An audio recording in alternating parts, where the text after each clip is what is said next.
gitu ya. Bapak Ibu udah datang ke bank bawa tas isi uang, lalu ada tanda tangan, tanda bahwa pelunasan hutang gitu ya, udah tanda tangan gitu, sampai sebegitunya. Makanya gini, kalau kita tidak pernah memasukkan, bagaimana sih kalau lagi itu nggak ada di pikiran kita, nggak mudah kita untuk. Bismillahirrahmanirrahim. Assalamualaikum warahmatullahi wabarakatuh. Magnet rezeki, satu sama terhubung. Titipkanlah kepadaku satu ayatmu yang bisa membuat aku mengetahui rahasia di balik peristiwa ini dan mendapatkan solusi hanya darimu. Al-Fatihah.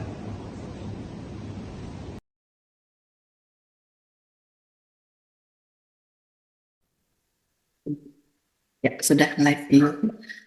Oke ya, saya sapa-sapa dulu nih malam hari ini. Ada Bunda Sadima dari Bukit Tinggi ya, kalau saya tidak salah ya. Ada yang dari Jambi. Masya Allah. Ada yang dari Jambi, Padang, dan Mas Raya. Ada dari Karawang nih juga nih, Bu Heni, Bunda Irnelti juga ya. Pokoknya malam hari ini ada yang dari Jogja juga. Masya Allah. Malam hari ini kumpul ya, kita dari berbagai kota ya, kita kumpul di dalam Zoom. Kita akan sama-sama belajar lagi, kita akan ngetes lagi energinya ya. Malam hari ini insya Allah Allah ridho ya dengan berkumpulnya kita pada malam hari ini ya. Malam hari ini Bapak Ibu semua, kita akan membahas tentang salah satu jurus di Magnet Rezeki. Ini merupakan jurus favorit ya, jurus favorit, dan jurus ini merupakan ukuran ya. Ukuran ini kita sudah ajaib atau belum gitu ya. Itu dengan jurus ini. Nah, itu adalah law of projection ya. Jadi law of projection itu merupakan tolak ukur keberhasilan kita dalam praktek ilmu magnet rezeki. Nah, kok bisa begitu? Nanti akan kita bahas ya.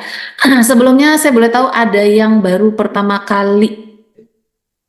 Ini Bunda Eri masih di Makkah ya, Masya Allah ya, beliau ini luar biasa.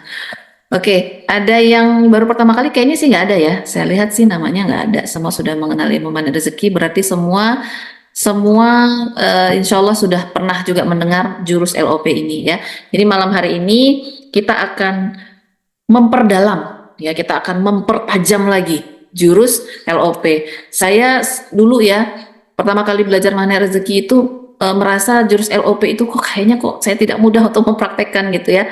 Katanya apa yang kita pancarkan, apa yang kita inginkan gitu ya, akan terjadi gitu. Apa yang menjadi hajat kita, begitu kita pancarkan gitu ya, itu akan terjadi, akan dikabulkan Allah ketika kita mempraktekkan ilmu magnet rezeki. Persoalannya kok perasaan saya gitu ya, menurut saya udah memancarkan hal-hal yang saya inginkan, tapi kok kejadiannya sebaliknya ya gitu. Contoh ya, kayaknya saya tuh pengen katakanlah pengen lunas gitu ya, tapi kok sebaliknya ya gitu, kok nggak lunas-lunas ya, ada apa ini gitu, kenapa ini kok jurus LOP ini terasa tidak mudah gitu ya. Nah, padahal sebenarnya bukannya tidak dikabulkan Allah gitu, Allah itu sudah mengabulkan apapun yang saya pancarkan. Nah, persoalannya adalah apakah yang sebenarnya kita pancarkan melalui pikiran kita. Nah, malam hari ini kita akan kupas lagi ya. Kita akan mempertajam LOP, di mana nanti kita akan membahas tentang isi pikiran ya. Jadi nanti kita akan tahu bahwa selama ini bukan Allah tidak mengabulkan apa yang kita pikirkan, tetapi persoalannya kita mengisi pikiran kita itu tidak sesuai dengan apa yang kita inginkan. Oke, dan malam hari ini bukan saya yang akan membagikan materinya. Materinya nanti akan disampaikan oleh Pak Febri ya. Silakan Bapak Ibu mungkin yang mau catat, silakan disiapkan buku catatannya ya. Ambil posisi yang nyaman, oke, yang nyaman untuk belajar, dan langsung saja saya akan undang pemateri kita malam hari ini yaitu Bapak Febri.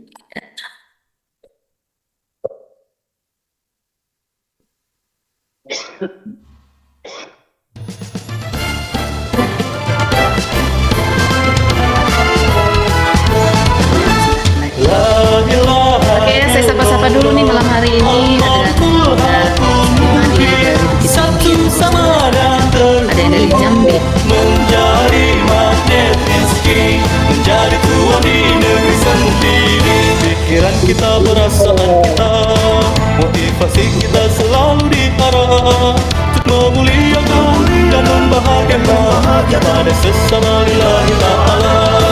Kita semua muslim Indonesia, sama-sama menjaga negeri tercinta, tekad yang membara, niat yang mulia, kerjasama agar berkah selamanya. Magnet rezeki satu, magnet rezeki sama, magnet rezeki terhubung semua. Baik, bismillahirrahmanirrahim. Assalamualaikum warahmatullahi wabarakatuh. Waalaikumsalam warahmatullahi wabarakatuh. Alhamdulillahirabbil alamin. Assalatu wassalamu ala asrafil anbiya'i wal mursalin wa ala alihi wa sahbihi rasulillahi ajma'in, amma ba'du. Rabbi israh li sadri wa yassir li amri wahlul 'uqdatam min lisani yafqahu qawli. Baik, selamat malam ya Bapak dan Ibu semua. Kami sebelumnya minta maaf ya atas ketidaktepatan kita mulai tadi, karena ternyata malam hari ini ya kajian ikram dari Mana Rezeki Pusat tuh tumben gitu ya sampai jam 8 lewat gitu ya tadi. Jadi kami menunggu selesai dulu kajian ikram, baru setelah itu kita memulai gitu ya kajian kita pada malam hari ini. Ya, puji syukur kehadirat Allah Subhanahu wa taala karena malam hari ini kita kembali dipertemukan di majelis yang insya Allah dimuliakan oleh Allah, majelis ilmu Bapak Ibu ya, dan juga salawat serta salam selalu tercurah kepada junjungan Nabi besar Muhammad sallallahu alaihi wasallam. Allahumma shalli ala sayyidina Muhammad wa ala ali sayyidina Muhammad. Oke, tadi Bu Eka alhamdulillah ya sudah membuka pertemuan kita pada malam hari ini. Jadi apa ya yang melandasi gitu?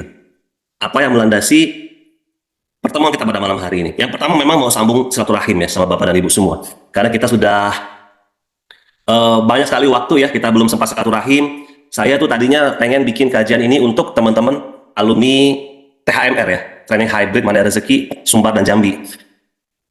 Tapi setelah dipikir-pikir lagi, nggak apa-apa lah dikasih ke semua teman-teman ya yang memang sudah belajar Mana Rezeki. Jadi insya Allah makin mendalami ilmu ini gitu ya, harapannya seperti itu. Ya karena memang di LOP ini banyak sekali ya, sepanjang kami belajar LOP ya Bapak dan Ibu semua, kok ternyata banyak sekali gitu pintu-pintu rahasia gitu kali bahasanya ya. Ya banyak sekali, tiba-tiba kami ketemu, wah ternyata ini, wah ternyata ini, wah ternyata ini gitu ya. Diizinkan gitu oleh Allah untuk terus-terusan gitu mendapat hikmah terkait jurus ini gitu. Jadi memang wah luar biasa Pak Ibu, luar biasa ya. Dan kita juga bersyukur ya kepada Allah ya, guru kita Ustaz Nasrullah, Allah izinkan ya, Allah ridhoi untuk bisa menyusun ya ilmu ini dengan kalimat-kalimat sederhana, dengan mudah gitu ya, sehingga bisa kita pahami gitu loh. Jadi walaupun kita nggak punya background pendidikan agama yang mumpuni katakanlah gitu ya, mungkin kita dulu nggak pernah nyantri gitu ya, kita bahkan mungkin juga baru-baru ini mau belajar agama, tapi siapapun kita, apapun latar belakangnya, ternyata bisa mengunyah ilmu ini dengan baik gitu ya.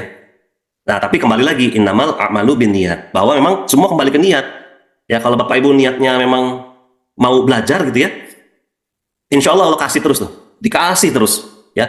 Saya kenal LOP ini dari 2017, bahkan waktu itu Pak Nas pernah sampaikan sama kami di Padang tahun 2013 awal.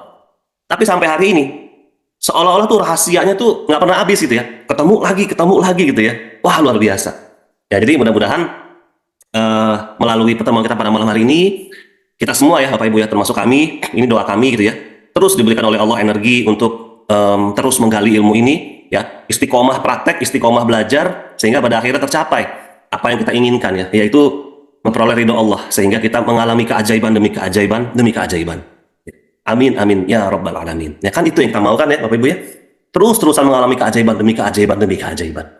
Nah tadi Bu Eka udah buka nih intronya gitu ya, kenapa kok seolah-olah nggak terjadi keajaiban gitu ya. Jadi ilmu ini memang sebenarnya dibilang sederhana ya sederhana, dibilang tidak sederhana ya memang tidak sederhana, karena begitu didalamin memang luar biasa gitu.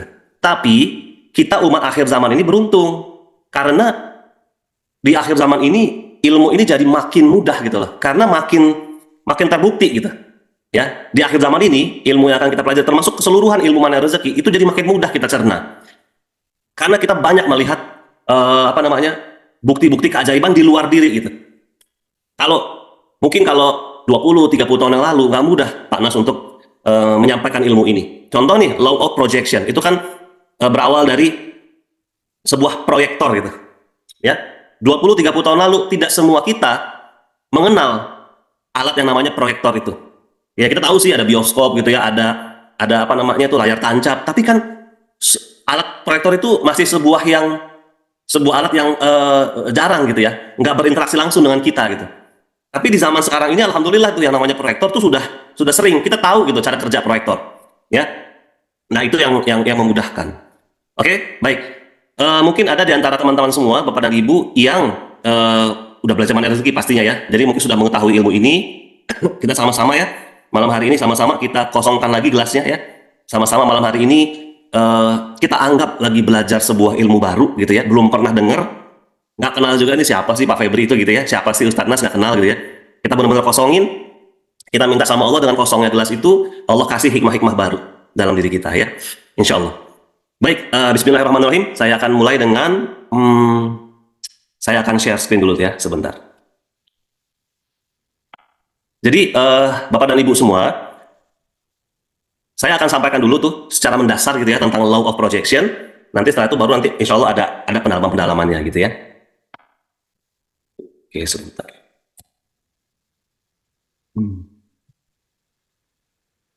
Oke ya. Ini saya kelihatannya full screen ya, sebentar saya lihat dulu.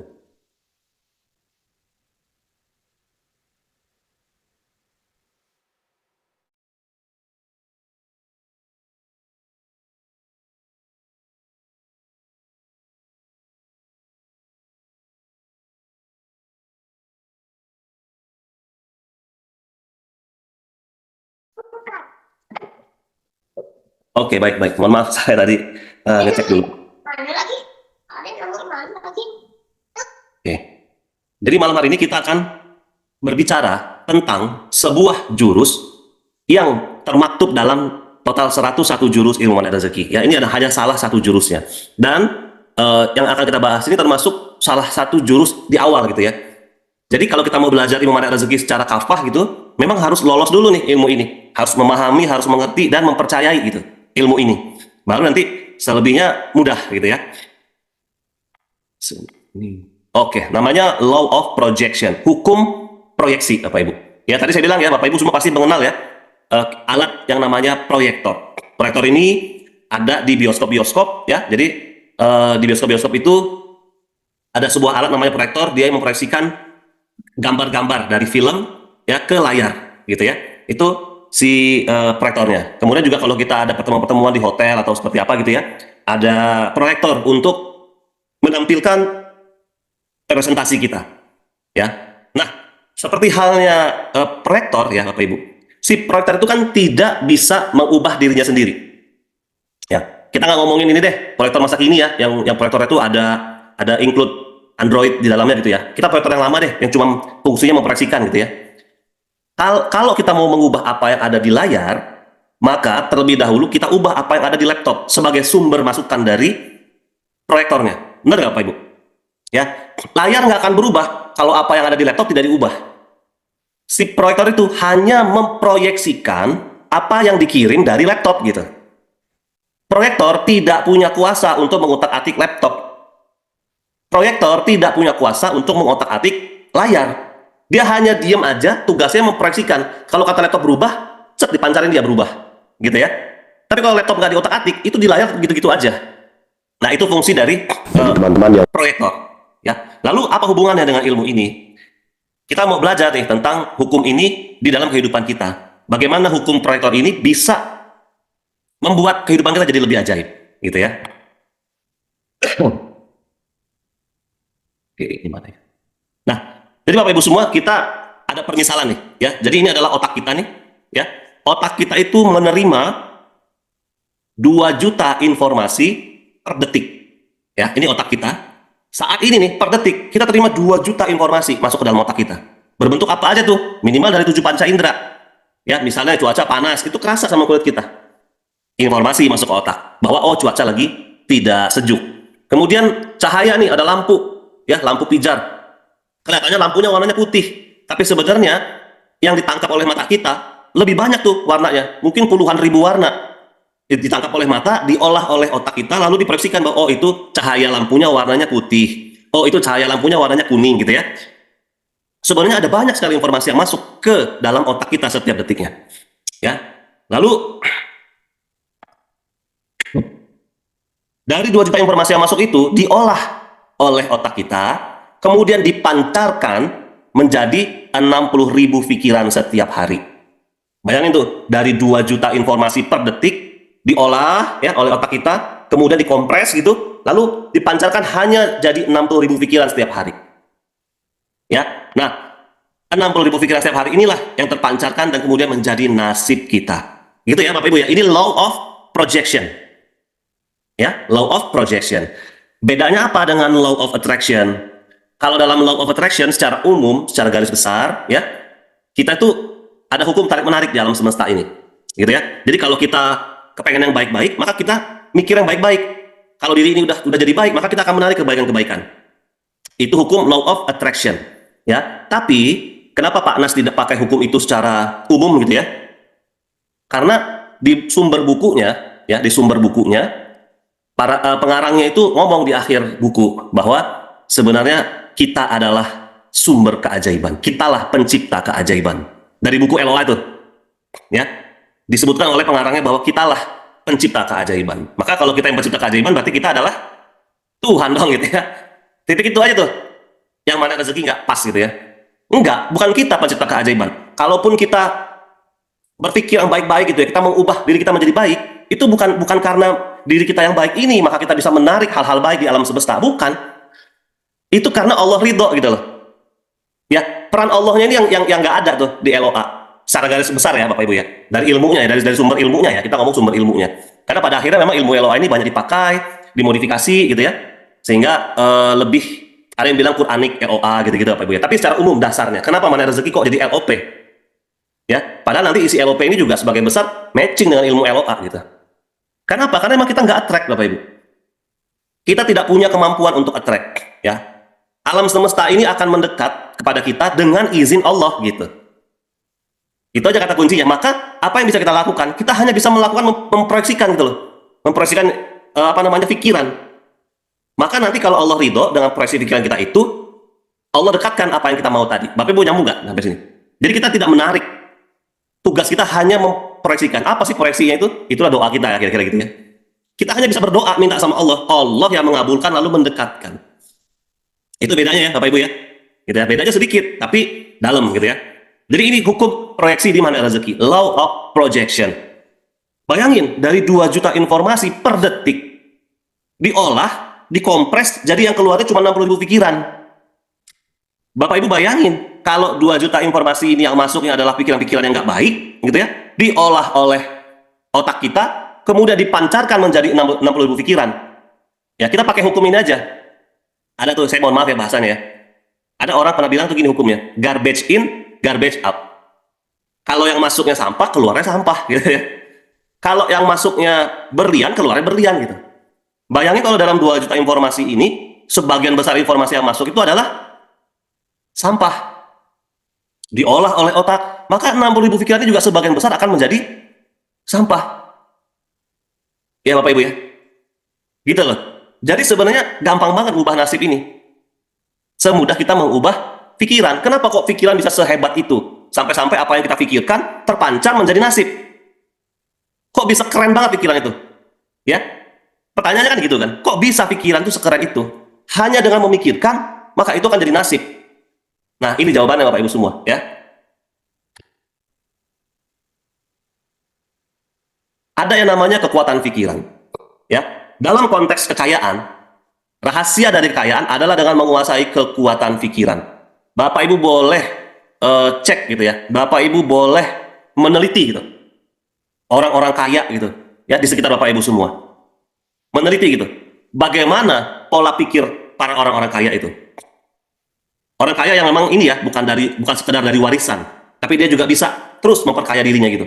Cek apa yang dia pikirkan. Kalau saya selalu baca ini, minimal baca buku-buku biografi, ya, buku biografinya Khairul Tanjung, si anak singkong, buku biografinya pendiri Apple Group gitu ya, buku biografinya pendiri Windows, Microsoft Windows gitu. Itu saya baca gitu ya. Dan memang rata-rata, ya kalau nggak semua gitu ya, memang mereka itu pikirannya bagus gitu ya. Pikirannya bagus. Contoh tuh, bapak tua yang sekarang logonya selalu terpampang tuh KFC gitu ya, Kentucky Fried Chicken itu. Si Pak tua ini baru merintis usahanya di usia 60-an. Dan di usia 60-an itu dia mengalami banyak sekali ketidakberuntungan gitu ya. Dia mengalami tuh, nggak mentang-mentang dia bikin resep, ditawarin, orang terima gitu, akhirnya jadi sukses. Enggak begitu. Ya, ada berapa kali uji coba sampai akhirnya berhasil gitu. Ada yang mau ambil resep dia. Sampai akhirnya sekarang begitu terkenal di seluruh dunia. Dia melewati proses itu tuh. Bayangin kalau dia nggak menguasai kota pikiran, dia dengerin apa kata orang-orang di sekitarnya. Alah kamu udah tua gitu ya. Udah hidup tenang aja, ngurusin cucu. Ngapain lagi mau buka-buka bisnis capek-capek gitu ya. Kalau dia dengerin tuh apa kata orang, sebagian besar orang pada saat itu ngomongnya begitu. Udahlah kamu nggak bisa gitu. Mau bikin apa sih? Ini ayam goreng yang pakai tepung itu sudah ada di Amerika dari zaman dahulu kala gitu. Ini bukan sesuatu yang baru. Kamu mau bikin apa? Gitu ya. Orang-orang kan pasti begitu kan. Kalau katanya tuh gini, berusaha rasional gitu. Kan itu berusaha rasional. Mau bikin apa? Nggak ada yang spesial dari ayam goreng pakai tepung gitu. Tapi ternyata dia nggak dengerin tuh apa kata orang itu. Sampai akhirnya terjadi. Dan di banyak kasus juga rata-rata seperti itu. Bagaimana akhirnya listrik bisa ditemukan. Bagaimana akhirnya teori-teori yang sekarang ini menguasai ilmu pengetahuan bisa ditemukan. Nggak serta-merta jadi plek ketemu gitu. Melewati banyak proses. Dan proses itu tidak akan terlewati dengan lancar kalau yang bersangkutan tidak menguasai pikirannya. Dia ngikutin apa kata orang sekitar. Nggak mungkin, nggak bisa gitu. Kita ini hadir dari keluarga yang semuanya PNS. Mana bisa kamu mau bikin bisnis? Udahlah, kerja aja misalnya gitu ya. Kalau diikutin gitu ya, tidak menguasai kekuatan pikirannya, maka ya nggak akan terjadi. Maka rahasia kekayaan adalah dengan menguasai kekuatan pikiran. Dan akal kita berpikir 60.000 pikiran setiap hari. Persoalannya adalah pikiran ini ada yang positif, ada yang tidak positif. Ya, ternyata setiap pikiran adalah doa. Jadi 60.000 ini yang kita pancarkan setiap hari, ternyata ini adalah doa-doa kita. Kita punya potensi 60.000 doa setiap hari. Dan semua doa dikabulkan oleh Allah, baik yang positif maupun yang tidak positif. Kata Allah, ud'uni astajib lakum. Minta, kata Allah, nanti aku kabulkan. Itu janji Allah, Bapak Ibu. Ya, maka Bapak Ibu yang belum lolos gitu ya dari jurus landasan mana rezeki, ini mesti dibalikin lagi nanti nih. Kenapa? Karena landasan mana rezeki itu adalah memperoleh keyakinannya, memperoleh imannya, yakin bahwa janji Allah itu pasti tepat gitu, yakin bahwa janji Allah itu pasti benar gitu. Ya, karena nanti nih di setiap jurus-jurus ilmu mana rezeki akan dikeluarkan janji-janji Allah gitu loh. Kalau di awal kita udah nggak percaya, apa iya bisa duduk diam rezeki datang? Itu kan berarti nggak percaya sama janjinya Allah. Nah nanti berikutnya nggak akan smooth gitu perjalanan mana rezekinya. Ya, jadi Bapak Ibu coba dengerin lagi nanti ya. Kami ada beberapa waktu yang lalu rekam juga tuh tentang landasan mana rezeki tapi yang mendalamnya. Itu ada di YouTube, nanti insya Allah di-share juga. Ya. Ini janji Allah, ud'uni astajib lakum. Minta aja kata Allah, doa aja pasti dikabulkan. Janjinya Allah nih Bapak Ibu. Cuma tadi kan kita tahu kan bahwa 60.000 pikiran ini adalah doa kita tuh.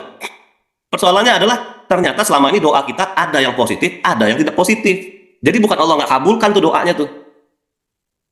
Ya, ada yang positif, ada yang nggak positif. Belum lagi kita ngomong lebih lanjut bahwa ada yang namanya ingin, ada yang namanya fokus. Ya, kepingin banget lunas utang gitu. Ingin tuh. Lalu belajar mana rezeki gitu ya. Begitu belajar mana rezeki, dapat semangatnya itu. Iya, saya bisa lunas amanah gitu ya. Mengubah kata-kata utang jadi amanah. Saya bisa lunas gitu. Besok-besok ditagih-tagih sama debt collector. Ditelepon-teleponin sampai 20 miss call gitu ya.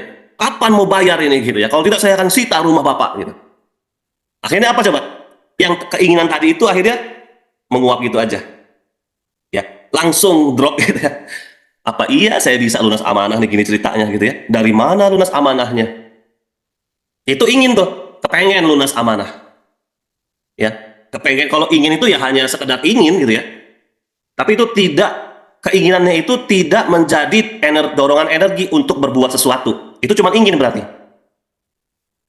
Ya, apa yang dia inginkan itu tidak membuat dia terdorong untuk melakukan sesuatu untuk mencapai keinginannya. Berarti itu hanya sekedar ingin. Beda dengan fokus, Bapak Ibu. Kalau kita fokus gitu ya, keinginan kita itu kita fokuskan, maka keinginan itu akan ngedrive kita, mendorong kita untuk melakukan sesuatu agar keinginan itu tercapai, itu terkabul. Persoalannya adalah selama ini 60.000 pikiran ini isinya banyak keinginan atau banyak yang kita fokuskan. Ya. Nanti saya akan kasih lagi bedanya nih, beda ingin dengan fokus. Ingin itu adalah ya tadi ya, sekedar mau diinginin, tapi kalau fokus, jadi gini, yang namanya fokus itu adalah dia menguasai lebih dari 50% pikiran ini. Itu yang namanya fokus. Setiap lemparan pikirannya itu semua menuju pada satu titik gitu. Misalnya nih, kepengen banget umroh sekeluarga, setiap pikirannya gitu ya, full fokus sama mau umroh sekeluarga. Akhirnya apa? Karena sebagian besar pikirannya full ke sana, pikiran-pikiran itu akhirnya ngedorong dia untuk melakukan sesuatu. Saya mesti ngapain ya? Oh, berarti cari tahu dulu nih, travel umroh mana yang amanah, yang mau saya pakai sama keluarga. Mungkin uangnya belum ada, gitu kan? Tapi kedorong, dia cari tahu. Pakai travel umroh yang mana? Berapa biayanya kalau saya mau umroh sekeluarga? Sekeluarga ada 10, berapa biayanya? Gitu kan? Lalu kapan waktu berangkat yang paling pas, misalnya gitu. Jadi, kedrive gitu, kedorong. Ada energi yang ngedorong dia untuk melakukan sesuatu. Itu yang difokuskan. Selama ini, Bapak Ibu semua, isi pikiran kita hanya keinginan atau ada fokus di situ. Nanti kita cek ya.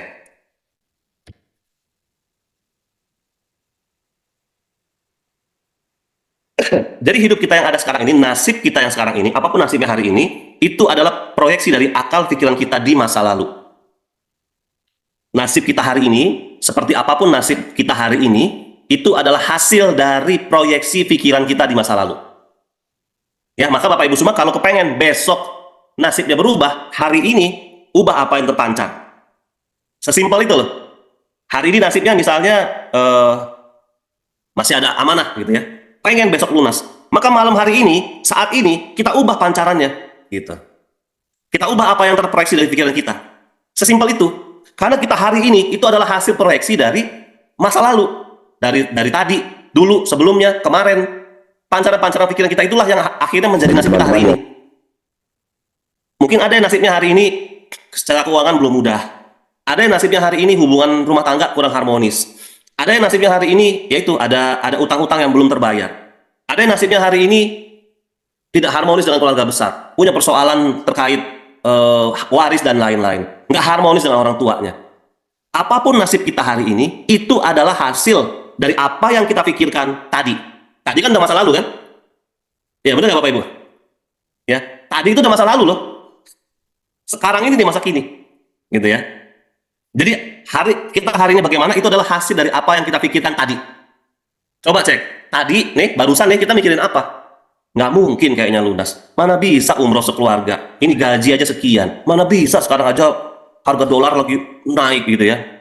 Tadi itu, maka nasibnya besok tidak pergi umroh. Karena apa yang dipancarkan adalah tidak mungkin umroh, tidak mungkin umroh, tidak mungkin umroh gitu. Jadi kalau saya bilang masa lalu tuh nggak usah terlalu jauh deh, ya nggak usah jauh-jauh bang, entar dulu deh. Tadi yang barusan tadi Bapak Ibu pikirin apa? Itulah yang menjadi nasib kita hari ini. Nah, pikiran itu nggak bisa dilawan, tapi yang bisa kita lakukan adalah mengendalikannya. Pikiran nggak bisa dilawan, tapi kita bisa mengendalikannya. Ya, kenapa? Karena kata Allah, sesungguhnya Allah tidak mengubah nasib suatu kaum sehingga mereka mengubah nasib yang ada pada diri mereka sendiri. Jadi pikiran itu memang kadang-kadang nggak bisa dilawan. Kita kadang-kadang suka, aduh, pikiran tuh kayak apa namanya, melayang aja gitu ya pikirannya. Kita kadang-kadang nggak bisa lawan. Tapi kita bisa ambil keputusan hari ini, saya mau mengendalikan apa yang terpancar dari pikiran saya.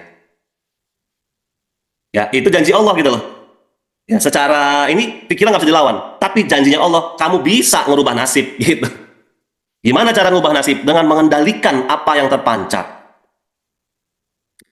Ya, nah persoalannya adalah memang pikiran-pikiran yang nggak tepat itu menghambat kita mengakses kekayaan. Ya, bahasa kita ini kesalahan pikiran. Kan kita judulnya di waktu ngomong LOP, kita belum belajar disiplin kata nih. Ya, maka bahasa-bahasa yang dikeluarkan masih bahasa-bahasa tidak disiplin kata, Bapak Ibu. Ya, jadi makanya kalau ngeliat kajian-kajian itu sesuai dengan runut jurusnya gitu. Ada jurus-jurus yang muncul sebelum disiplin kata. Maka kalau ada jurus yang muncul sebelum disiplin kata, biasanya bahasanya masih bahasa yang belum disiplin kata. Untuk apa? Untuk penegasan-penegasan. Jadi kesalahan pikiran menghambat kita mengakses kekayaan. Ya. Nah, selama ini sebenarnya ada realitas primer, ada realitas sekunder. Ya. yang kita lihat sekarang realitanya, Bapak Ibu sekarang di hadapan laptop, di hadapan HP, atau Bapak Ibu nengok, oh ada anak-anak lagi nonton TV, ada istri lagi masak, ada suami lagi duduk-duduk sama temannya. Itu realita kan? Apa yang kita pandang sekarang ini, di hadapan kita ini, itu bukan realita primer. Yang kita pandang sekarang ini, itu hanyalah realitas sekunder. Sekali lagi ya Bapak Ibu ya. Yang Bapak Ibu sekarang pandang, boleh coba lihat kiri kanan depan belakang gitu ya. Apa yang Bapak Ibu bisa pandang sekarang ini, itu bukanlah realitas yang utama. Ya, bukan yang primer. Yang saat ini bisa kita lihat itu hanyalah realitas sekunder. Maka, jadi apa Pak realitas primernya?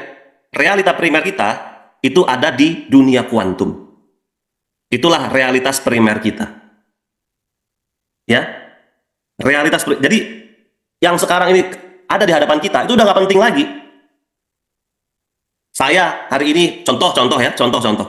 Saya hari ini tidak akur dengan istri, contoh. Itu tuh cuma realitas sekunder. Udah masa lalu gitu loh. Kenapa? Karena apa yang terjadi hari ini hasil pancaran kita dulu. Artinya hari ini apa yang kita lihat itu udah lewat gitu loh. Bapak Ibu bisa paham nggak sampai sini? Bahasa saya ya.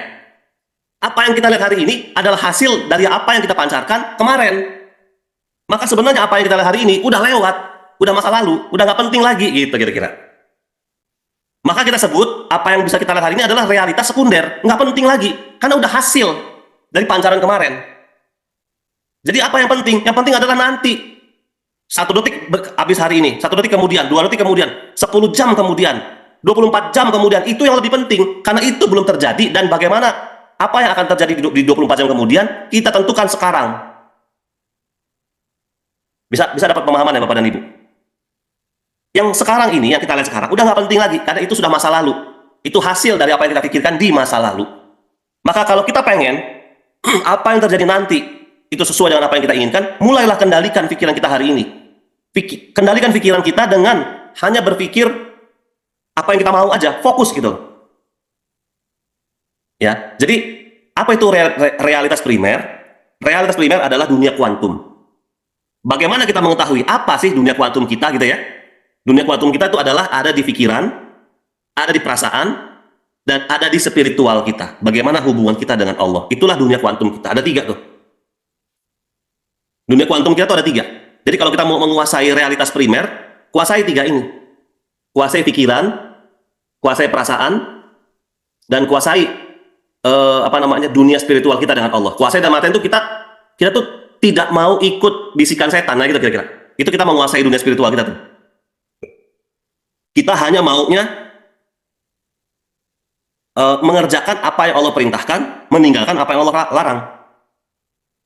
Ya, itu cara kita menguasai dunia spiritual kita. Secara umum, 101 jurus ilmu manfaat rezeki ini adalah cara kita menguasai dunia spiritual kita sebenarnya. Kan kita digiring tuh untuk terus dekat dengan Allah. Kita digiring tuh untuk terus percaya dengan janji-janji Allah. Kita digiring terus untuk terus mendekat sama Allah. Minta hanya pada Allah, jangan minta sama yang lain, kan gitu kan? Ini nih ilmu manfaat rezeki nih Bapak Ibu. Sebenarnya itu adalah proses kita untuk menjadi positif spiritual. Bagaimana hati kita selalu terkonek sama Allah, terhubung. Maka manfaat rezeki kan satu sama terhubung. Di mana kita satu sama terhubung? Di dunia kuantum. Kalau kita udah terhubung sama Allah, kan Allah ini kan Rob semesta alam.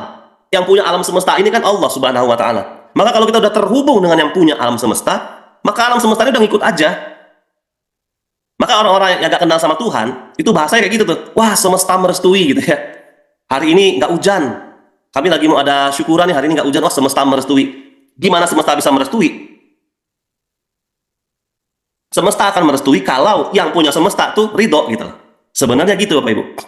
Oke ya, saya nggak terlalu jauh ke sana. Tapi itulah realitas primer versus realitas sekunder. Apa yang kita pandang hari ini itu hanya realitas sekunder masa lalu. Makanya nggak usah dimasukin dalam hati. Nggak usah dipikir-pikirin banget. Santai aja gitu. Karena ini sudah masa lalu. Kita fokus pada masa depan kita. Ya Bapak Ibu ya, dengan cara menguasai realitas primer. Nah, kunci dari law of projection adalah bagaimana kita mengendalikan realitas primer. Kunci dari law of projection, bagaimana kita bisa mengendalikan pikiran, bagaimana kita bisa mengendalikan perasaan, dan bagaimana hubungan kita dengan Allah.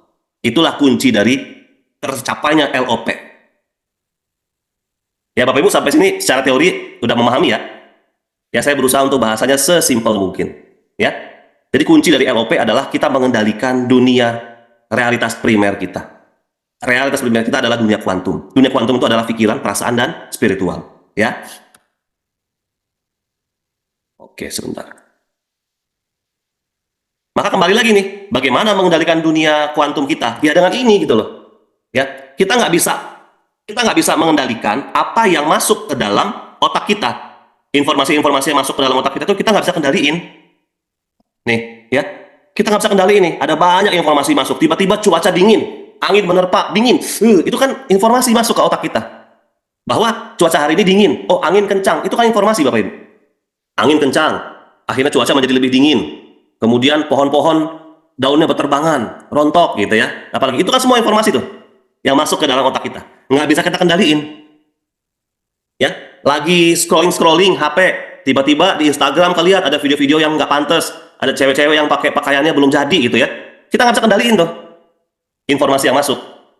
Tapi yang kita bisa kendalikan adalah saat dia sudah masuk ke dalam otak, kita olah. Ya, kita pilah-pilah gitu. Oh, yang ini sampah, buang. Ini nggak perlu, buang, gitu ya. Oh, ini penting, gitu. Akhirnya 60.000 pikiran itu yang diolah oleh otak kita, isinya bisa selalu positif. Kalau 60.000 pikiran ini isinya udah selalu positif, maka jadilah dia nasib kita. Contoh tadi itu, ya. Informasinya apa? Suami, misal contoh ya. Suami dari seorang ibu ini kerjanya suka keluar kota gitu ya, suka tugas keluar kota gitu. Dia sih percaya gitu sama suaminya gitu ya. Tapi bisik-bisik tetangga mengatakan bahwa itu suami lu aman tuh keluar kota mulu. Yakin tuh dia nggak selingkuh gitu-gitu ya. Ah, suami saya sih setia, pasti nggak selingkuh gitu ya. Besok kan ngomong lagi si B, bener tuh suami kamu, kayaknya udah berapa hari nggak pulang ya gitu ya. Dia ngomongin tuh gitu kan. Bener tuh dia tuh, gimana tuh dia tuh? Emang aman di luar kota? Aman. Ketiga gitu lagi, keempat gitu lagi ya kan. Makin akhirnya hati ini makin agak ragu. Iya juga ya. Gimana ya, jangan-jangan gitu ya, mulai ragu. Lalu tiba-tiba nonton TV, kebuka insert pagi gitu ya. Pemirsa, ternyata istri seorang pengusaha selingkuh gitu beritanya ya kan. Insert pagi tuh. Nggak sengaja lagi nonton insert siang. Pemirsa, ternyata selingkuh. Masuk lagi insert sore, selingkuh gitu ya. Masuk terus tuh. Makin, waduh bener nih laki gua nih gitu ya. Apa namanya, nggak jujur nih laki saya nih gitu-gitu. Ya, maka Bapak Ibu semua, kita nggak bisa ngendaliin apa yang masuk, tapi yang bisa kita kendalikan adalah apa yang keluar ini. Lalu bagaimana supaya apa yang keluar ini selalu baik? Kita isi juga gitu loh dengan hal-hal yang baik. Kan ada informasi-informasi yang kita nggak bisa kendalikan, tapi ada juga informasi-informasi yang bisa kita kendalikan. Ya, sebentar. Ada informasi-informasi yang kendalikan, ya. Oh, sebentar.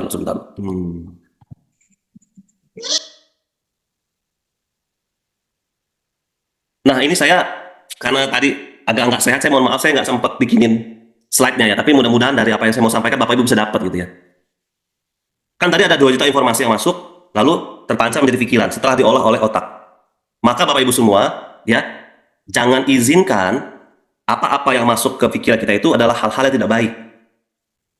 Sehingga nanti isinya otak kita ini adalah kebanyakan hal-hal yang baik. Sehingga waktu masuk 2 juta informasi itu ke dalam otak kita tuh bisa memilah gitu. Ah, nggak mungkin suami saya selingkuh.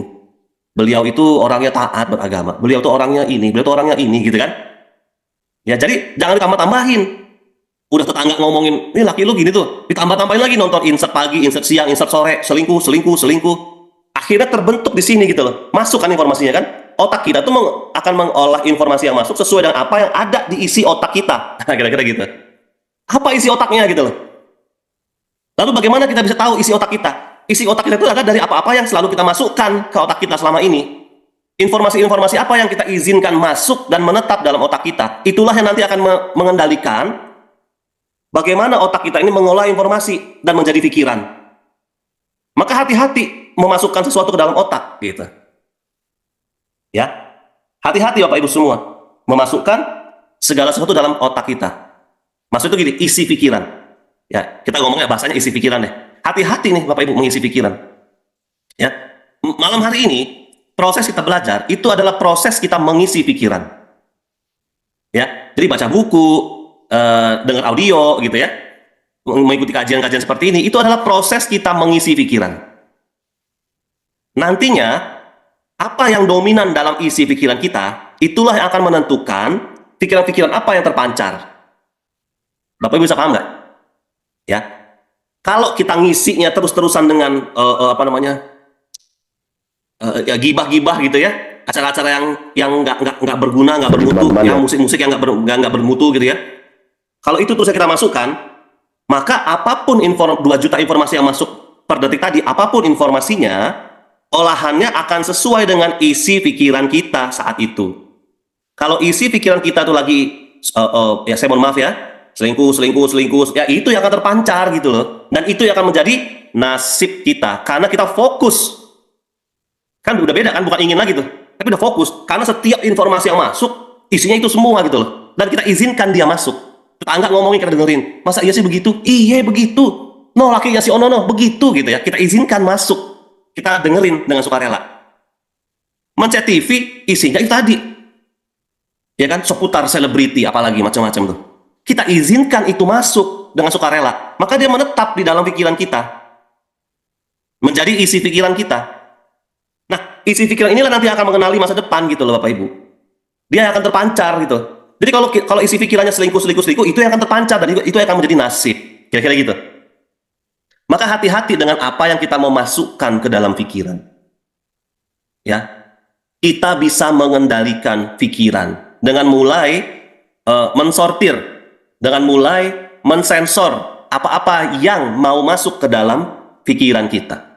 Masuk dari mana? Dari mata, dari telinga, dari indera penciuman, dari indera rasa, dari indera di kulit-kulit kita. Ini kan semua sumber-sumber masuknya informasi. Maka hati-hati dengan informasi yang kita mau masukkan ke dalam pikiran kita. Karena dia nanti yang akan mendominasi pikiran kita. Dia yang akan mendominasi bagaimana kita mengolah informasi-informasi yang masuk dan menjadi pikiran.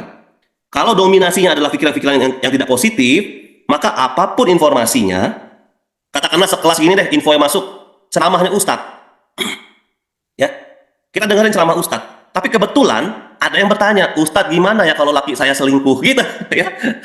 Tetap aja kan, walaupun itu hal yang baik, ceramah Ustadznya pasti ngomong yang baik-baik kan. Tapi yang masuk ke otak kita karena isinya udah adalah semua laki-laki sama aja, pasti selingkuh gitu ya. Dia akan terolah gitu loh, dan terpancar menjadi pikiran, suami saya selingkuh, suami saya selingkuh, suami saya selingkuh. Jadilah itu nasib dia. Bapak Bu bisa paham nggak polanya? Itu polanya. Maka hati-hati dengan isi pikiran. Ya, maka Bapak Ibu semua, kenapa Manek Rezeki selalu setiap bulan SHMR, THMR gitu ya? Apalagi tuh? Setiap saat ada kajian-kajian online. Semua CTMR ngadain kajian online. Kayaknya non-stop gitu ya. Grup-grup Manek Rezeki aja udah banyak banget. Buat apa itu semua dilakukan? Semata-mata hanya ingin mengisi pikiran kita dengan hal-hal yang positif. Supaya dia lebih dominan. Supaya isi pikiran kita tuh yang dominan adalah hal yang positif. Karena bisa jadi di dunia realita kita sering ketemu dengan hal-hal yang tidak positif. Lingkungan kita meragukan kemampuan kita. Alah, kamu mah nggak mungkin lah bisa bisnis dari mana, orang nggak ada gennya gitu ya. Mungkin lingkungan kita sudah banyak mengisi pikiran kita dengan hal-hal yang tidak positif. Maka Bapak Ibu semua, kajian-kajian seperti ini, insya Allah niatannya ingin mengisi pikiran kita dengan hal-hal yang positif gitu. Maka perbanyak ikut kajian, perbanyak belajar, perbanyak baca buku-buku yang positif. Termasuk kenapa Allah minta kita terus baca Quran. Sekalipun bacanya masih terbata-bata, sekalipun belum ngerti artinya. Ya, mungkin kita nggak ngerti artinya, tapi malaikat-malaikat dalam tubuh kita ini itu ngerti bahasa Quran gitu Bapak Ibu. Bisa paham nggak? Ini ada kopi nih, ya, nggak kelihatan. Ini ada kopi nih, warnanya hitam. Kopi warna hitam. Saya minum. Mumpung udah ada ya, bismillahirrahmanirrahim. Alhamdulillah. Kopi warnanya hitam. Masuk ke tubuh saya. Kok ya keluarnya nggak hitam? Ya kan? Keluarnya kan warnanya bisa bening, bisa kekuning-kuningan kan gitu kan? Dalam bentuk buang air kecil gitu. Kok nggak hitam lagi? Gimana ceritanya tuh? Itulah fungsi malaikat-malaikat Allah dalam tubuh kita. Itu yang mengolah itu semua gitu. Dan malaikat-malaikat yang ada di tubuh kita ini faham bahasa Quran. Maka baca aja Quran itu. Sekalipun kita terbata-bata, sekalipun kita belum mengerti. Yang penting baca dan terus belajar. Gitu. Jangan sampai kita baca doang, kita nganggap, oh bacaan saya mah udah keren, udah fasih nih. Udah paling bagus bacaan saya, jangan sampai begitu. Terus, ya, posisi diri kita ada di +1 kalau di mana rezeki ya. Ingat nggak Bapak Ibu? Di spiritual meter. +1, mau belajar, membuka diri. Ini siapa sih yang ngisi kajian? Apa sih pendidikan dia? Itu -1, nggak mau belajar. Begitu kita nggak mau belajar, berhenti kita Bapak Ibu. Maka alhamdulillah ya, malam hari ini Allah gerakkan kita semua bisa hadir malam hari ini ya. Mudah-mudahan Allah berikan hikmah Bapak Ibu. Ya, sebuah pelajaran untuk mengisi pikiran dengan hal-hal yang lebih positif. Ya. Nah, jadi kita isi pikiran. Itulah yang membuat LOP-nya makin tajam. Ya, sebenarnya judulnya malam ini harusnya tadi tuh, menajamkan LOP gitu. Kenapa Pak? Saya udah ini Pak, tapi kok masih nggak terkabul-terkabul juga Pak gitu ya. Dalam konteks praktek LOP-nya ini kita tajamkan gitu ya. Tentu mengabulkan doa itu haknya Allah. Ya, kita hanya pegang janjinya Allah bahwa kata Allah ud'uni astajib lakum. Itu kita pegang janji Allah. Tapi hak mengabulkannya kapan, di mana, dari mana wasilahnya, itu kan haknya Allah. Ya, itu di luar kendali kita. Ya, tapi yang bisa kita lakukan adalah terus membuat diri ini pantas untuk mendapatkan apa yang kita mau tadi. Nah, jadi yang menjadi bagian kita adalah memantaskan diri. Oh, jangan-jangan nih LOP saya selama ini nggak tepat. Ya, saya selama ini cuma ingin aja lunas amanah, tapi nggak fokus. Begitu dapat WA dari debt collector, langsung turun lagi. Ya, ditagih gitu ya. Bilangnya nanti rumah mau disita, mau ke pengadilan gitu ya, mau dilelang, drop lagi gitu ya. Nah, jadi yang kita bisa lakukan adalah kita memantaskan diri dengan cara apa? Dengan cara terus mempertajam LOP-nya. Ada pisau. Pisau kita potong untuk memotong sesuatu gitu ya. Kok nggak kepotong? Biasanya kepotong gitu ya. Tapi kok kali ini nggak kepotong? Yang salah barangnya atau pisaunya gitu kan? Atau kitanya. Kalau pola pikir kita bakal maksa-maksa kan. Ini kemarin pisau tajam, kok hari ini enggak gitu. Padahal kan tinggal diasah lagi aja. Diasah dan tajam lagi dia. Ya, jadi Bapak Ibu, kalau ngerasa saya udah baca Mana Rezeki udah lama Pak, saya sempat ajaib ya gitu ya bahasanya, sempat ajaib. Sebentar. Sempat ajaib gitu. Tapi sekarang nggak ajaib lagi Pak. Terus yang salah siapa? Ilmu Mana Rezekinya. Jangan-jangan ilmu Mana Rezekinya sudah tumpul karena kita nggak pernah ngasah. Ya, masuk kajian udah nggak rutin, dengar audio Pak Nas sudah jarang diulang-ulang lagi. Kalau ada pertemuan ya itu ya banyak pertimbangan, harganya mahal gitu ya, atau ya banyak hal lah yang menggoda kita. Ini menggoda ya Bapak Ibu ya. Maka wajar kalau akhirnya ilmunya jadi tumpul, tapi bukan salah ilmunya, tinggal ditajamin lagi. Ya, nah salah satu menajamkan itu adalah dengan mengisi pikiran. Kita isi pikiran dengan hal-hal yang baik. Contoh begini nih, sayang saya belum punya tablet ya. Ini mudah-mudahan jadi doa ya Bapak Ibu. Kayaknya saya udah butuh tablet nih sebagai alat peraga. Katakanlah gini kan ya, ini ada rentang garis waktu gitu. Ada rentang garis waktu, ada penggaris ya. Ya inilah, Bapak Ibu kelihatan ini ya. Ini katakanlah ini garis waktu nih. Kita ada, ini titik dulu. Ya, kita ada dari titik sekarang menuju ke titik nanti. Kita ada di titik sekarang. Ini dulu, ini nanti. Kita terus berjalan menuju nanti, benar kan? Ya, bahkan 1 detik dari sekarang pun kita nggak tahu apa yang akan terjadi, benar nggak? 1 detik dari yang sekarang ini nih, kita tuh nggak tahu apa yang bakal terjadi. Nah, Bapak Ibu, tahu nggak kalau saya bakal tutup kamera? Ya kan? Kan nggak tahu kan? Jadi 1 detik kemudian pun kita nggak tahu apa yang bakal terjadi.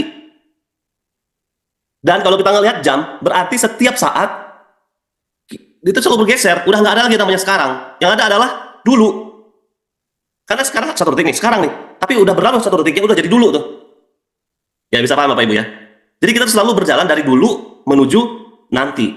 Nantinya ini kita nggak tahu apa yang bakal terjadi. Bahkan 1 detik dari sekarang kita nggak tahu apa yang bakal terjadi. Bapak Ibu boleh percaya boleh enggak. Kadang-kadang kami bicara gitu ya. Saya juga nggak tahu tiba-tiba kok ada yang keluar ya dari lisan saya gitu loh. Saya nggak tahu gitu, nggak terencanakan gitu. Ya jadi kita berjalan dari dulu menuju nanti. Ini perjalanan kita nih.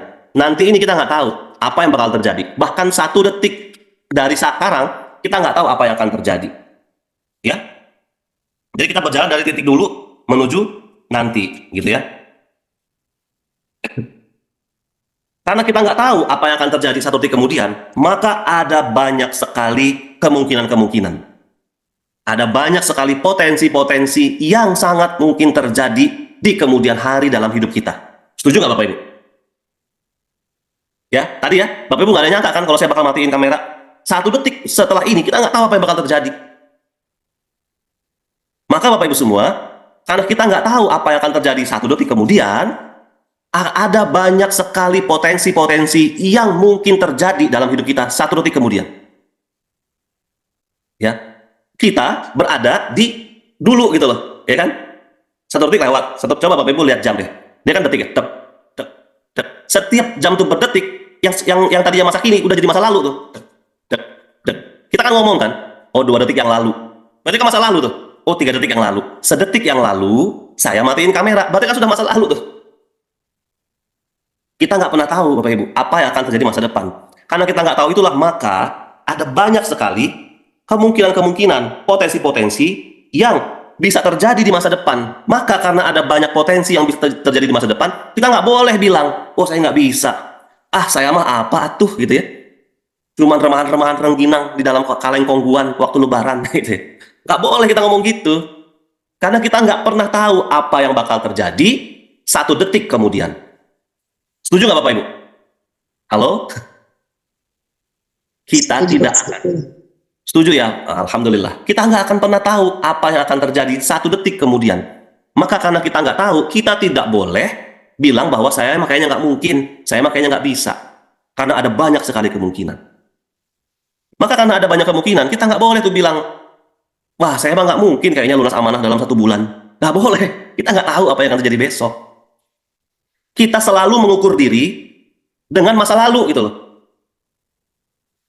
Sekarang mungkin kelihatannya kita nggak mampu. Sekarang mungkin kelihatannya kita nggak bisa. Nggak ada resource-nya untuk bayar utang. Dari mana uangnya? Dari mana uangnya untuk bayar umroh sekeluarga? Nggak ada uangnya sekarang, nggak kelihatan dari mana datangnya. Sekarang ini udah menjadi dulu gitu loh. Artinya kita selalu berpegang pada masa lalu. Dengan kemampuan masa lalu saya, kayaknya nggak mungkin bisa lunas amanah. Kan lucu, Bapak Ibu dengar saja pasti lucu kan? Padahal kita nggak pernah tahu apa yang akan terjadi satu detik kemudian. Tapi kita kayaknya gampang banget gitu, ya menjadi peramal gitu. Nggak bisa saya. Kalau nggak sekalian aja gitu loh Bapak Ibu, jadi peramal. Saya nih 10 tahun kemudian nggak lunas utang saya, sekalian aja gitu. Ya, daripada kita apa bahasanya tuh ya? Ya, nggak pede kan? Kalau nggak sekalian biar syar'i sekalian gitu ya. Saya nih, insya Allah nih, utang saya nggak bakal lunas-lunas gitu. Sekalian berani nggak Bapak Ibu? Coba, berani nggak? Insya Allah nih, utang saya nggak bakal lunas-lunas gitu. Berani nggak? Siapa yang berani ngomong seperti itu? Nggak berani kan? Nggak berani. Tapi kenapa kita seberani itu bilang bahwa saya nggak bisa, saya nggak mampu, nggak mungkin saya seperti itu? Kok kita berani banget? Makanya saya bilang sekalian pakai insya Allah aja deh gitu loh. Insya Allah saya emang nggak bakal bisa gitu. Berani nggak Bapak Ibu? Ah saya mah insya Allah nggak bakal kaya. Yang sekarang lagi diuji sama Allah dengan kesehatan, yang mungkin lagi nggak sehat, coba bilang sama diri sendiri, insya Allah saya emang nggak bakal sehat. Berani nggak? Kan nggak berani gitu loh. Tapi kenapa tanpa sadar kita seberani itu dalam dunia kuantum kita, padahal ini dunia primer loh. Ya, ini loh yang menentukan masa depan kita loh. Kenapa kita berani banget di sini bilang saya nggak bisa, kayaknya potensi sembuh tuh kecil, nggak mungkin saya bisa sembuh. Kenapa berani banget?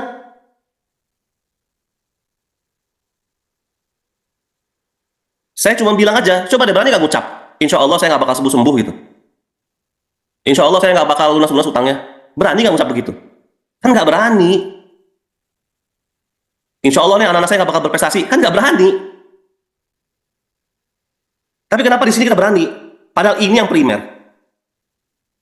Maka Bapak Ibu semua, keberanian-keberanian itu muncul karena kita izinkan hal-hal yang tidak positif mengisi pikiran kita. Sekali lagi ya Bapak Ibu ya. Kenapa itu semua terjadi? Karena kita mengizinkan segala hal-hal yang tidak positif itu masuk mengisi pikiran kita. Maka akhirnya yang terpancar pikirannya adalah ya apa yang ada di isi pikiran kan? Nggak mungkin kan? Ini ada jeruk, saya peres, keluarnya jus apel. Kan nggak mungkin.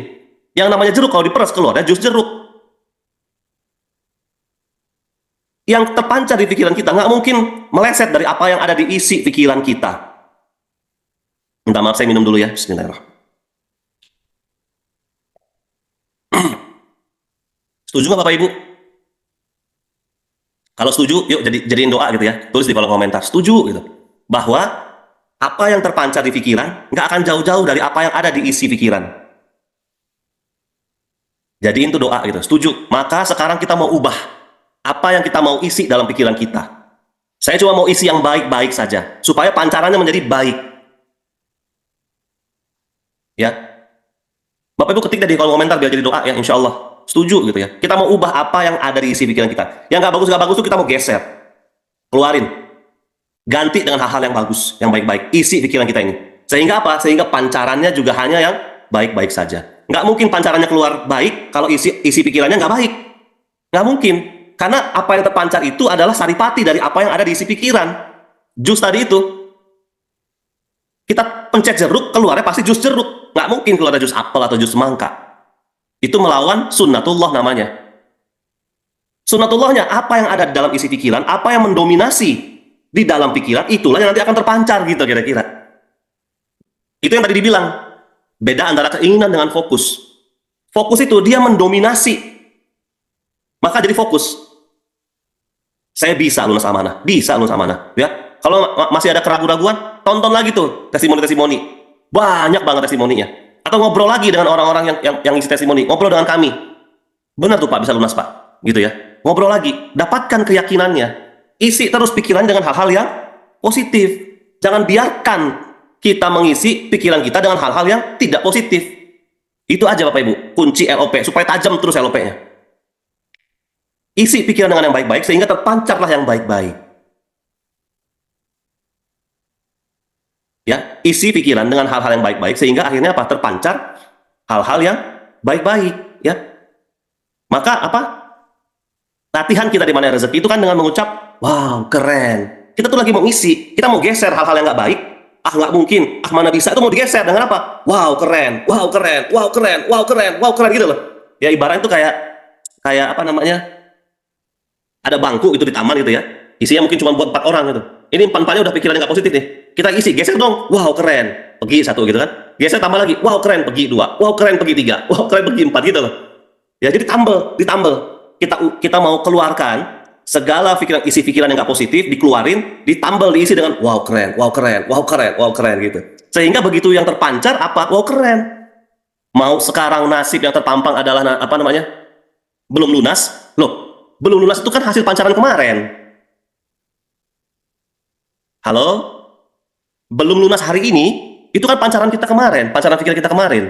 Kenapa dipusingin? Kan udah berlalu, udah masa lalu. Halo, ya? Jangan dipusingin. Yang terpampang hari ini itu hasil proyeksi pikiran kita kemarin. Maka itu udah hasil dari masa lalu. Nggak usah dipusingin, udah masa lalu. Tadi tuh di dalam itu ya, di mana tadi ya? Kayaknya saya dengar di mana ya? Jadi kalau bahasa Inggris, masa lalu itu kan history. Oh, Pak Nas yang bilang tuh di Lampung ya. Masa lalu itu kan namanya history. Kalau dipisah, his story. His-nya itu Allah gitu ya. Itu udah kisahnya Allah. Masa lalu itu kisahnya Allah. Udah nggak bisa dirubah gitu. Yang kita bisa ubah masa depan. Bagaimana mengubah masa depan? Dengan pancaran yang kita pancarkan hari ini, sekarang ini. Pancarkan yang baik-baik aja. Sekarang nih. Kalau besok Bapak Ibu mau nasibnya berubah, sekarang nih, pancarin yang baik-baik aja. Nggak nunggu nanti, nggak sekarang, pancarkan. Bapak Ibu bisa lihat besok bagaimana nasib Bapak Ibu semua. Ya, sekali lagi nih, kalau landasan mana rezekinya baik, insya Allah makin yakin. Kenapa? Karena landasan mana rezeki itu mau dapetin keyakinan bahwa segala janji Allah itu pasti benar, pasti bisa berlaku dalam hidup saya. Apapun janji Allah itu.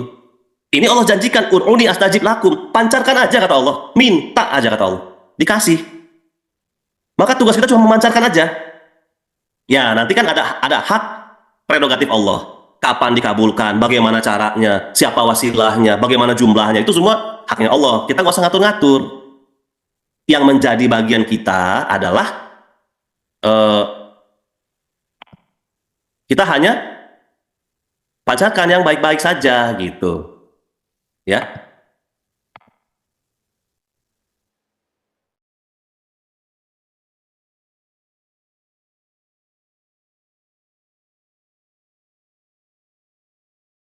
Ya, pancakan yang baik-baik aja udah. Jangan izinkan kita memancarkan hal-hal yang tidak baik. Yakini diri gitu loh.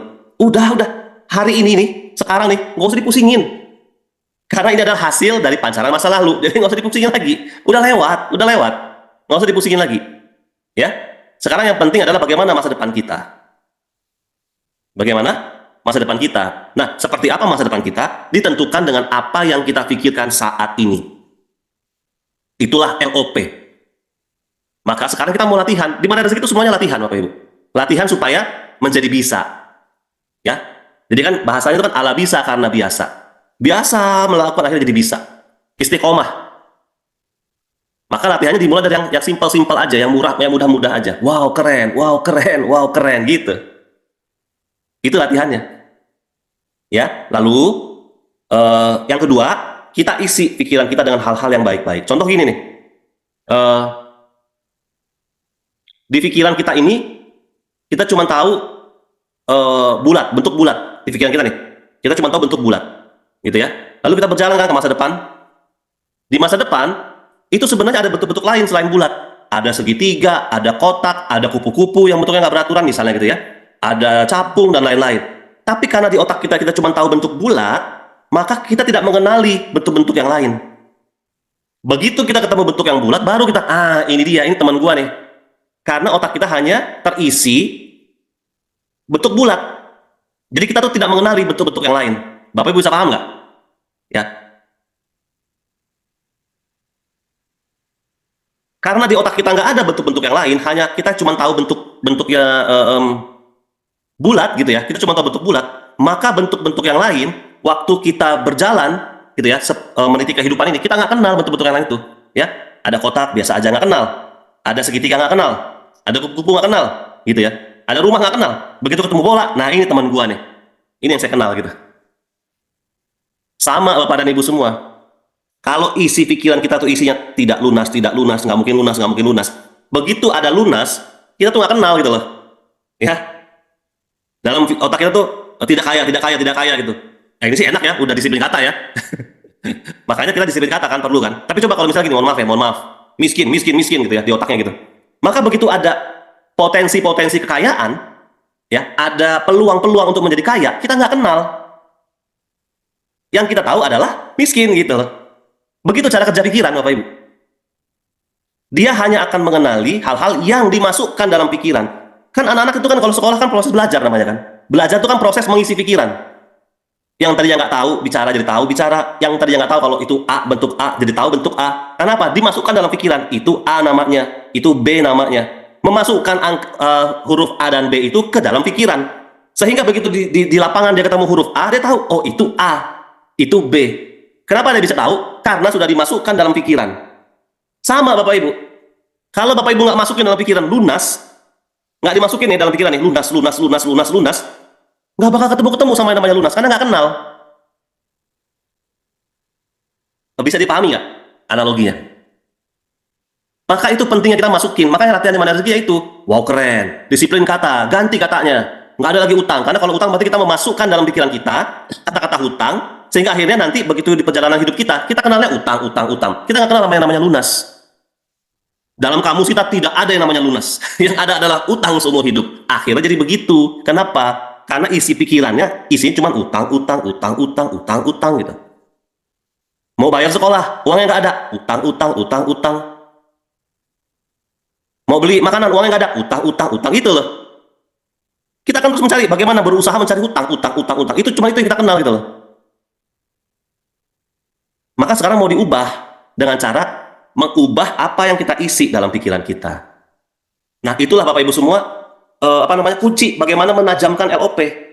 Isi pikiran kita dengan hal-hal yang positif sesuai dengan apa yang kita mau. Sehat gitu ya. Sehat aja udah, nggak usah pikirin.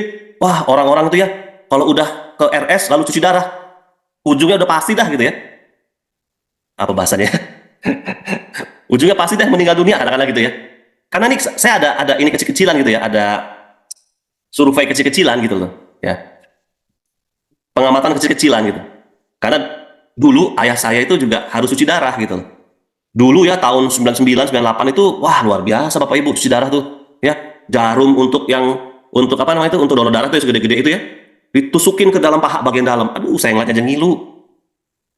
Cuci darah zaman dulu tuh. Sekarang kan kayaknya udah ada alatnya gitu ya, udah bisa ada operasi, ada alat di tangan aja gitu untuk keluar masuk darah dari situ. Kalau zaman dulu nggak bisa begitu.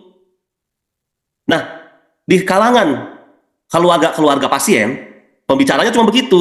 Saya kan ngantar ayah saya gitu ya, saya nemenin beliau cuci darah gitu ya. Omongannya udah begitu. Si A tahu nggak? Yang kemarin bareng-bareng cuci darah, udah meninggal kemarin. Gitu aja bahasanya. Ya, sehingga apa yang ada di benaknya keluarga pasien itu kalau udah cuci darah, udah pasti ujungnya ke sono, cepat atau lambat.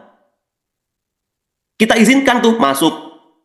Jadi seolah-olah cuci darah itu cuma memperpanjang apa ya? Cuma extend doang gitu. Cuma extend hidup aja sementara. Nanti ujungnya pasti ke sono gitu, cepat atau lambat. Nggak bakal sembuh gitu kira-kira. Dalam pikirannya tuh nggak bakal sembuh gitu. Maka ubah, jangan itu mulu yang dimasukin dalam pikiran. Kemarin ada testimoni dari Pak Nas, cuci darah, berhenti cuci darahnya, sehat Bapak Ibu. Nah itu tuh yang dimasukin dalam tubuh, dalam pikiran kita, sehat. Berhenti cuci darah, sehat gitu. Itulah kekuatan law of projection. Kita cuma bisa memproyeksikan, Allah yang mengabulkan, lalu Allah yang mendekatkan. Ya, jadi kalau Bapak Ibu ditanya bedanya apa sama LOA, itu aja. Kita cuma bisa memproyeksikan, Allah yang mengabulkan, lalu Allah yang mendekatkan. Karena Allah Rob semesta alam, maka kalau Robnya sudah ridho, semesta alam juga ridho sama kita, dekat semua sama kita.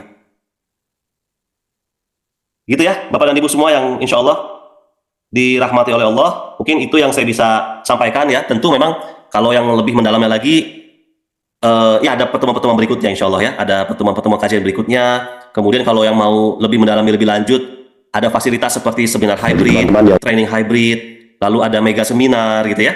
Dan juga ada ini nih, super camp umroh Magnet Rezeki bersama Pak Nasrullah. Nah itu kan salah satu apa namanya cara kita memperdalam ya pemahaman tentang ilmu Magnet Rezeki. Ya, baik sebelum saya kembalikan kepada Bu Eka, mungkin ini ada pengumuman tentang super camp umroh Magnet Rezeki ya. Dan ini yang berangkatnya dari Kota Padang, khususnya ya buat teman-teman yang dari Kota Padang. Jadi dia sebenarnya ada 3 titik keberangkatan ya. Super camp umroh. Sebentar saya mau share. Minta izin ya Bapak Ibu ya. Saya mau share informasi ini. Ya insya Allah bisa bermanfaat. Kalau ada LOP mau umroh bersama Pak Nas, yuk malam ini LOP ini. Kita ada di majelis ilmu, langsung pancarkan umroh gitu ya. Umroh sama Pak Nas, umroh sama Pak Nas. Nah ini yang berangkat dari Padang Bapak dan Ibu semua, insya Allah nih super camp umroh ini hanya 2 kali dalam setahun, yaitu biasanya di bulan Oktober dan di bulan Februari. Ya, ini nanti yang terdekat adalah di bulan Oktober, ada 3 titik keberangkatan. Pertama dari Jakarta, kedua dari Padang, ketiga dari Makassar. Ya, maka alhamdulillah kita bersyukur Bapak dan Ibu semua ada titik keberangkatan dari Padang, khususnya buat teman-teman yang di sekitar Sumatera Barat dan sekitarnya.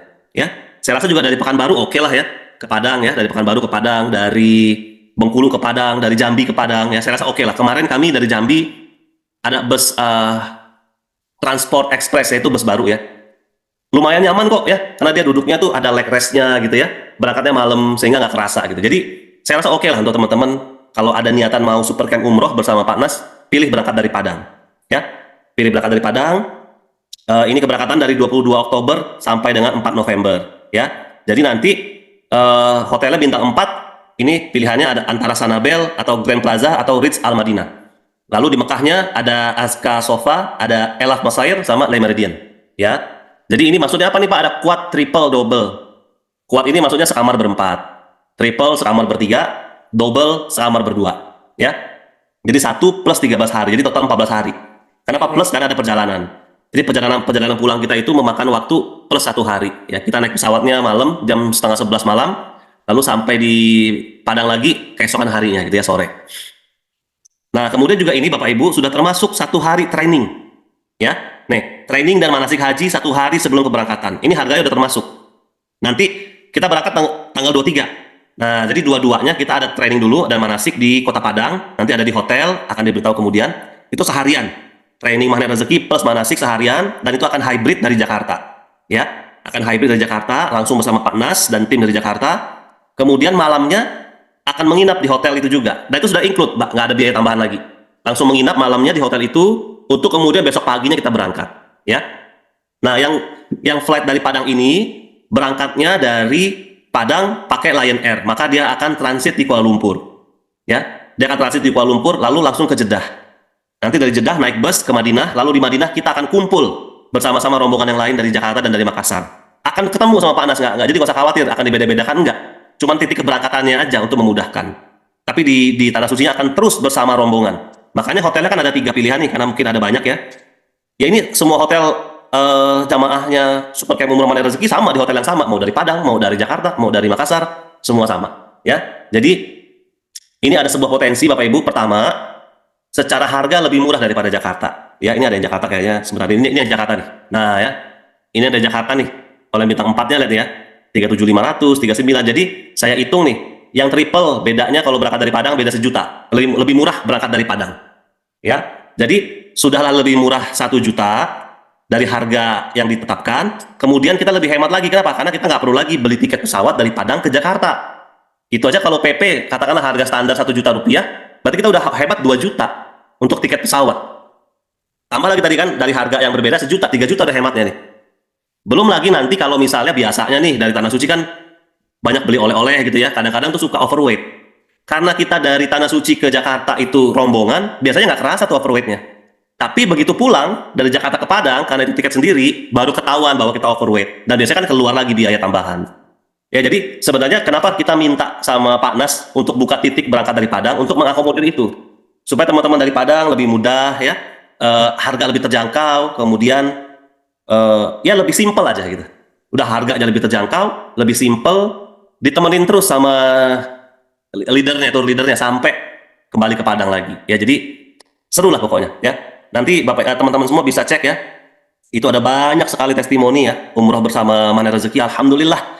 Memang ada hikmah-hikmah yang luar biasa. Ya. Ada hikmah-hikmah yang luar biasa yang memang didapatkan gitu ya dari umroh bersama Magnet Rezeki. Maka Bapak Ibu semua, ya semoga Allah ridhoi ya. Allah ridhoi kita semua bisa SCU bersama Pak Nas ya. Saya nggak tahu nih, kadang kan permintaan untuk membuka titik keberangkatan itu tidak mudah Bapak Ibu. Ya, permintaan untuk membuka titik keberangkatan itu tidak mudah. Maka saya nggak tahu nih, apakah keberangkatan SCU berikutnya masih akan tetap ada gitu keberangkatan yang dari Padang ya. Yang paling tidak saat ini ada deh yang untuk Oktober gitu ya, keberangkatan dari Padang gitu ya. Jadi Bapak Ibu bisa manfaatkan lah ya kesempatannya. Nah, ini ada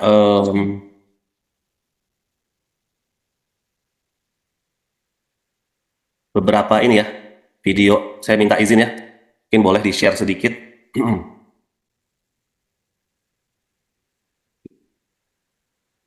Kita simak sama-sama ya, ini video Super Camp Umroh Magnet Rezeki.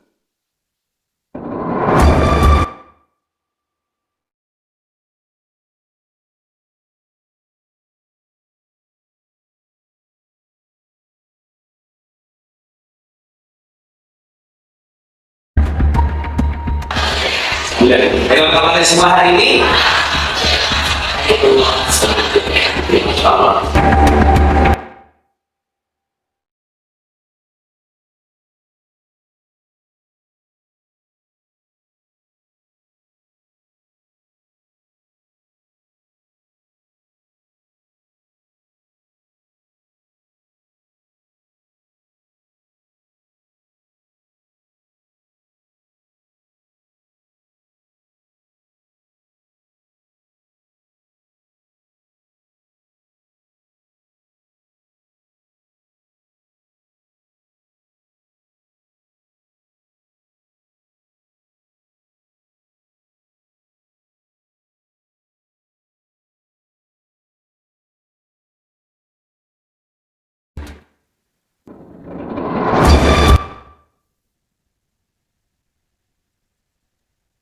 Ya, itu kira-kira gambaran ya. Jadi Bapak Ibu kenapa video tampilin yang memang ada niatan ya, langsung di LOP kan gitu ya. Ya Allah, hadir di sana gitu ya, bersama-sama dengan keluarga, foto bareng dengan Pak Nas, tahajud berjamaah. Jadi kalau ini ya, tiap malam tuh tahajud berjamaahnya insya Allah ya dengan Pak Nas. Lalu nanti ada garpu talah berjamaah rame-rame.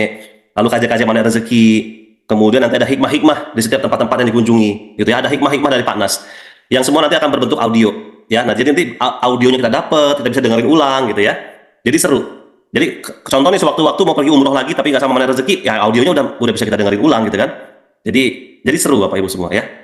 Ya kita belajar mengenai rezeki di tanah air aja udah ajaib, apalagi di tanah suci. Ya jadi wah itu bakal luar biasa.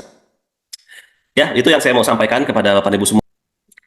Kata Bu Cintami dari Jambi, insya Allah bisa SCU satu keluarga, amin ya Rob. Ya. Bu Heni Mulyaningsih, Bismillah SCU, amin. Bu Isya ya SCU keluarga, insya Allah, amin. Bu Anissa Nurul, umroh keluarga bareng Pak Anas, amin.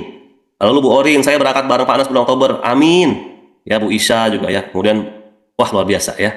Insya Allah ya Bapak Ibu ya. Yang penting tadi itu masukkan terus dalam pikiran kita, bisa umroh Oktober ini, bisa kok. Kalau hari ini nggak kelihatan uangnya, ini kan hasil proyeksi masa lalu, udah lewat. Ya, yang untuk besok kita proyeksi lagi bahwa bisa berangkat umroh. Ya, jadi mungkin ada waktu beberapa menit kalau ada yang mau ditanyakan, boleh Bapak dan Ibu ya. Jadi saya sambil ngasih pengumuman, boleh Bapak Ibu kalau ada yang mau ditanyakan lewat chat boleh, mau langsung buka mikrofon juga boleh, ya. Terkait LOP hari ini.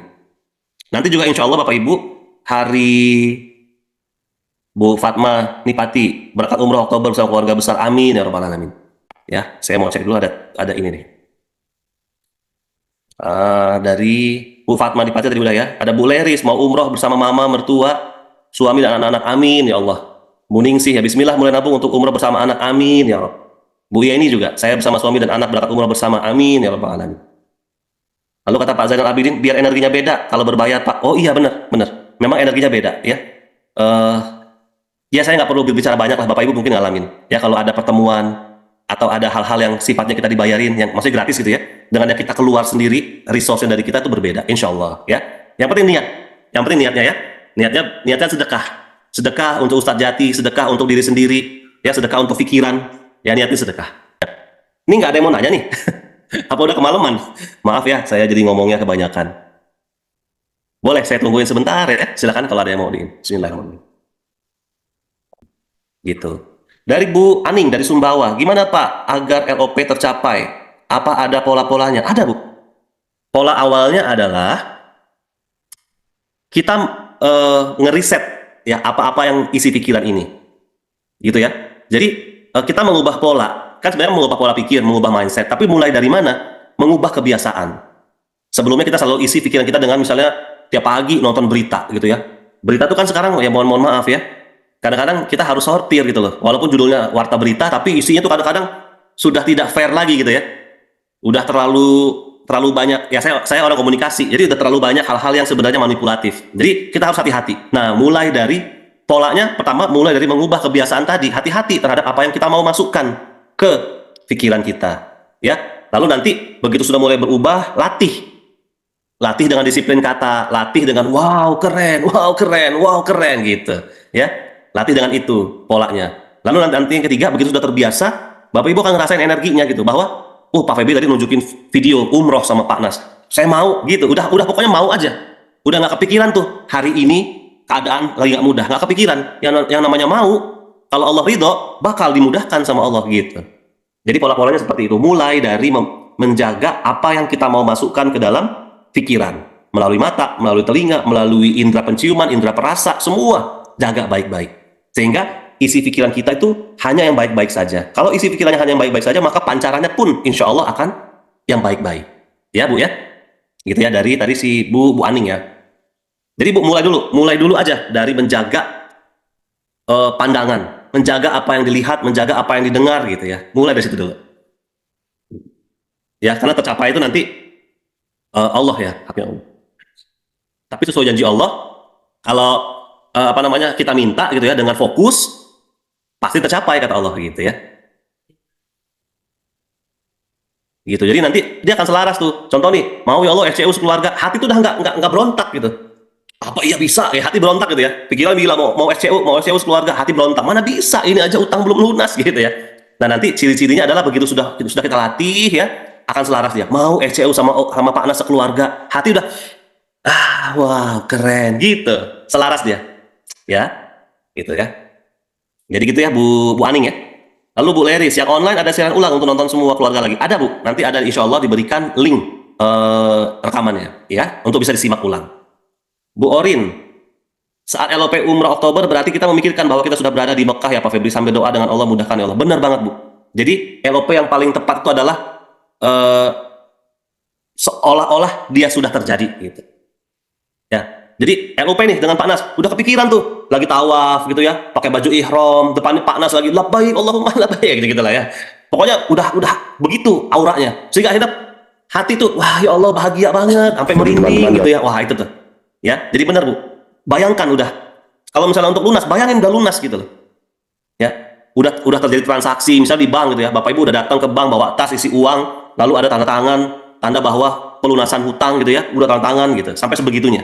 Makanya gini, kalau kita tidak pernah memasukkan bagaimana sih kalau lagi umroh itu, bagaimana sih kalau lagi tawaf, bagaimana sih pakai baju ihram, kalau informasi itu nggak ada di pikiran kita, nggak mudah kita untuk LOP umroh. Maka masukkan dulu informasinya ke dalam pikiran, baru LOP-nya nanti fokus gitu.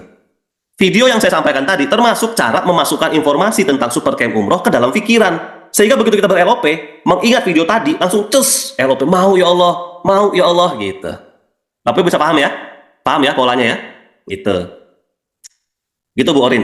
Kemudian Bu Yuliarti, jika LOP-nya udah keren tapi disiplin katanya beda, batal jadinya ya Pak Febri. Ini, LOP-nya keren.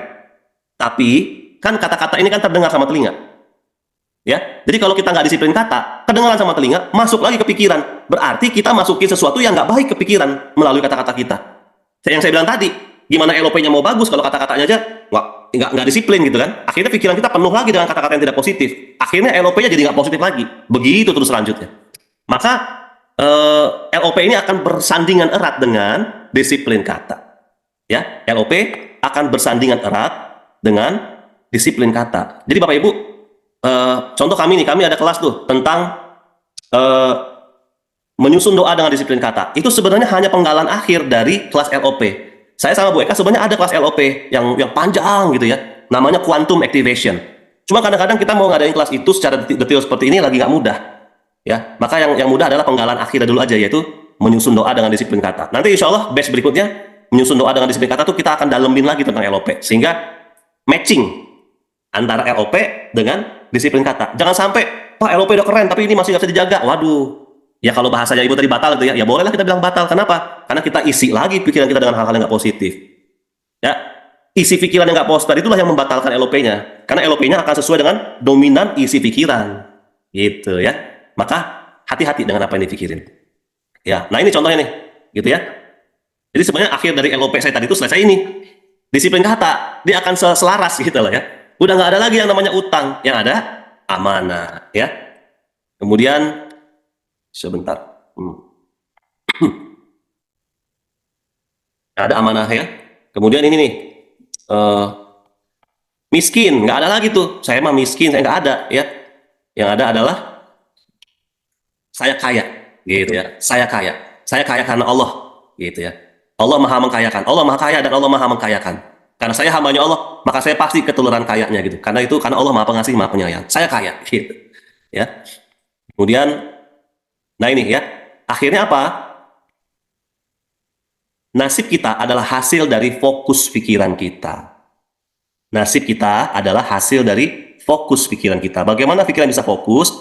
Ya kita mau fokus apa? Mau fokus umroh, terus masukin video-video umroh, testimoni-testimoni umroh gitu ya.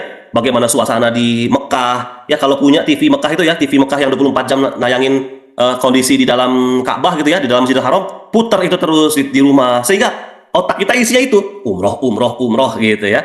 Nanti nih insya Allah yang tanggal 4 kita ada getaran Baitullah, hadir. Bismillah, minta sama Allah dimudahkan hadir. Itu bagian dari supaya pikiran kita bisa fokus.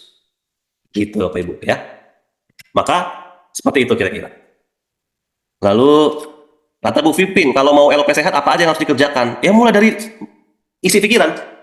Ibu jaga. Nggak usah lah dengerin, misalnya gini ya, ngedengerin. Kelihatannya baik gitu ya. Contoh misalnya ada video-video testimoni dari keluarga pasien. Ya, saya dulu adalah keluarga pasien penyakit kanker. Ayah saya kanker. Saya begini-gini. Judulnya testimoni. Tapi isinya apa? Ketidakmudahan yang dihadapi selama merawat pasien kanker. Lalu bagaimana pihak RS yang tidak kooperatif lah, dokter nggak kooperatif lah. Jadi niat dia sharing sebenarnya tuh. Niat dia sharing. Pengalaman saya nih, waktu ngejagain bapak saya kanker kan gitu. Tapi sharingnya itu hal-hal yang tidak positif gitu loh. Nah itu nggak usah didengerin. Cari aja hal-hal yang positif. Jadi di mana rezeki banyak. Kanker stadium 4, sehat. Tumor di telinga, lagi mau dioperasi, hilang. Banyak yang seperti itu. Nah itu yang kita masukkan di dalam pikiran kita. Sehingga pikiran kita isinya sehat, sehat, sehat. Pasti sehat, pasti sehat. Ridho Allah pasti sehat gitu. Ya, jadi itu aja yang masukkan. Nah lalu apa yang dikerjakan ya itu tentunya gini.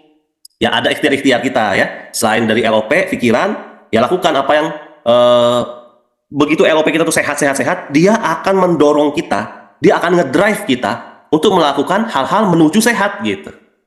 Saat LOP ini udah positif, sehat, LOP ini, pikiran ini akan ngedorong fisik kita untuk mengerjakan hal-hal menuju sehat tadi.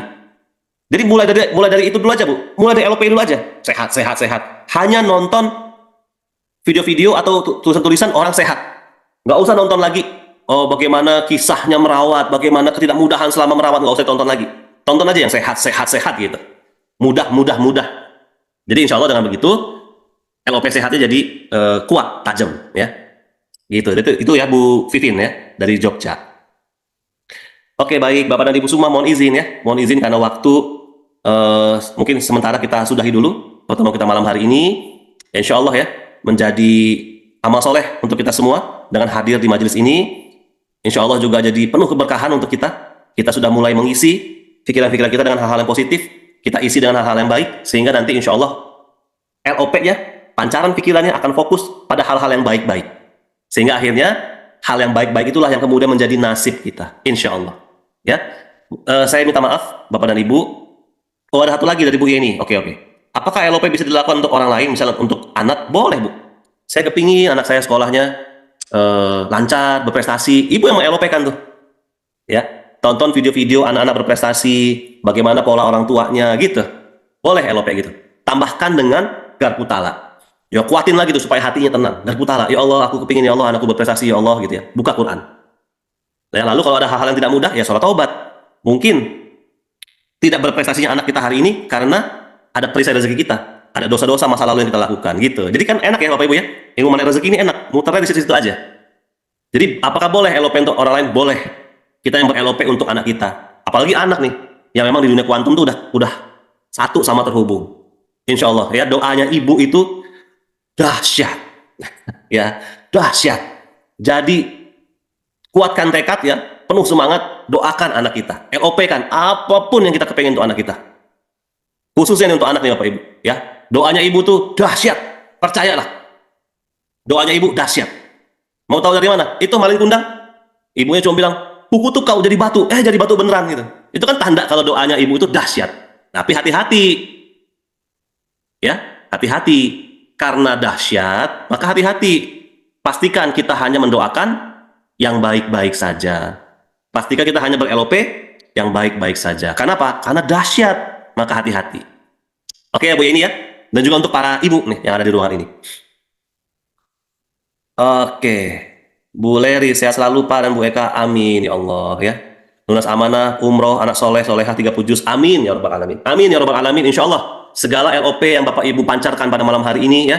Insya Allah diijabah oleh Allah, dikabulkan oleh Allah dengan cara-cara yang mudah, halal dan membahagiakan. Amin ya Rabbal Alamin. Yuk kita tutup pertemuan malam hari ini dengan beristighfar 3 kali. Astaghfirullahaladzim, astaghfirullahaladzim, astaghfirullahaladzim. Dan doa kafaratul majelis, subhanakallahumma wa bihamdika asyhadu an la ilaha illa anta astaghfiruka wa atubu ilaik.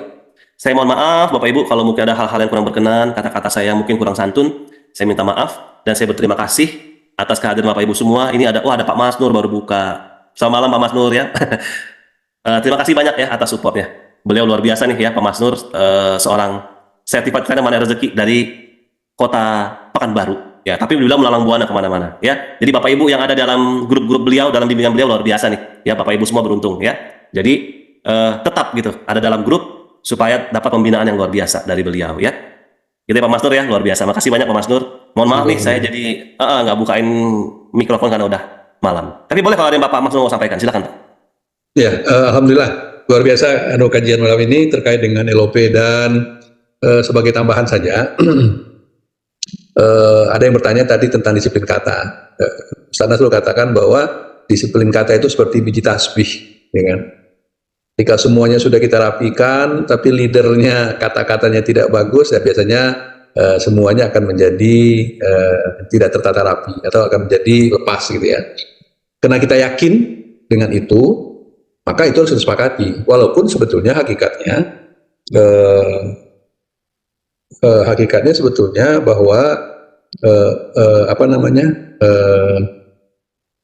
ketika kita berbicara kekuatan pikiran, sebetulnya kekuatan pikiran itu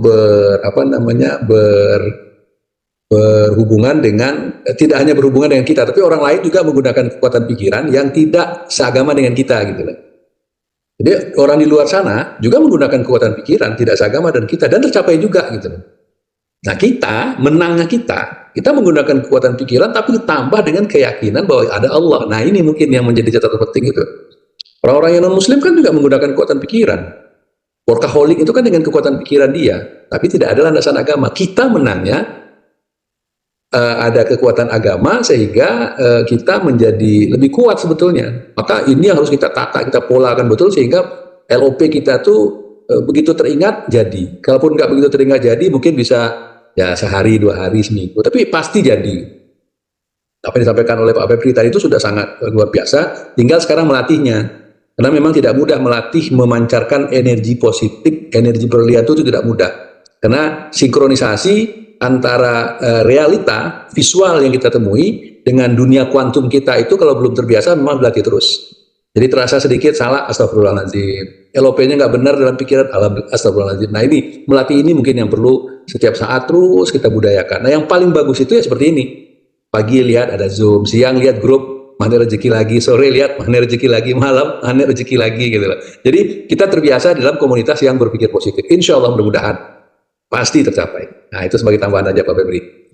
Masya Allah, tabarakallah. Terima kasih Pak Mas Nur atas insight-nya ya. Alhamdulillah ya, makin menguatkan lagi ya kepada teman-teman semua ya. Untuk saya juga pribadi, jadi makin menguatkan lagi betapa memang ini penting gitu ya. Orang-orang di luar sana pakai, masa kita nggak mau pakai ya. Padahal kita punya ilmunya, punya dasarnya. Oke, jadi Bapak Ibu semua pastikan dapetin keyakinannya, praktekin gitu ya. Nah nanti mungkin untuk detail lagi tentang praktek-praktek detailnya, bagaimana ber-LOP-nya, bagaimana cara LOP-nya lagi gitu ya. Itu biasanya nanti kami bahas di kelas menyusun doa dengan disiplin kata. Ya mungkin nanti batch berikutnya akan lebih lama karena saya akan mendetilkan dulu di bagian LOP. Jadi nanti insya Allah dengar-dengaran kalau memang nanti saya sama Bu Eka akan bikin lagi ya kelasnya insya Allah ya. Sekali lagi terima kasih Pak Mas Nur dan Bapak Ibu semua. Billahi taufiq wal hidayah. Assalamualaikum warahmatullahi wabarakatuh. Insya Allah kita ketemu lagi ya di pertemuan berikutnya. Waalaikumsalam warahmatullahi wabarakatuh. Terima kasih Pak Febri. Terima kasih Bu Mary. Ya. Siapa aja deh, saya mau sapa-sapa deh. Ada Bu Mary ya, terima kasih. Ada Bu Musli Salmina, ada Pak Said Bahri. Sama-sama Pak. Terima kasih Bu. Ada PHI, ada Jambi, ada Bu Ningsi, ada Bu Sintami, ada Jambi, Mas Pak. Maaf ini tadi off cam Pak. Ada kegiatan lain jadi nyimak terus kok Pak. Alhamdulillah, itu yang penting jangan pakai. Allah. Dari ada Kang Usin ya dari Karawang, terima kasih Kang Usin. Ada siapa lagi tuh? Ada Sana, Sumini, Baima, Anissa, Aning Subawa, Osman, Amin Mati, ada Bu Miro, Pak Sadiman, Sution, Kak Ibu ya, Sadiman, Pak Zainal Abi, Teman-teman yang Setia, Isya dari Jambi, Henny dan yang lain-lainnya. Mungkin mohon maaf. Sekali lagi terima kasih. Barakallah. Saya insya Allah dapat keberkahan dari majelis. Amin ya rabbal alamin. Terima kasih. Saya izin pamit ya. Nanti ditutup meeting. Assalamualaikum warahmatullahi wabarakatuh. Waalaikumsalam warahmatullahi wabarakatuh. Waalaikumsalam warahmatullahi wabarakatuh. Pikiran kita, perasaan kita, motivasi kita selalu diarah untuk memuliakan dan membahagiakan pada sesama lillahi ta'ala. Kita semua muslim Indonesia sama-sama menjaga negeri yang memerah, yang mulia, kerjasama agar dekat selamanya. Magnet rezeki satu, magnet rezeki sama, magnet rezeki terhubung semua. Magnet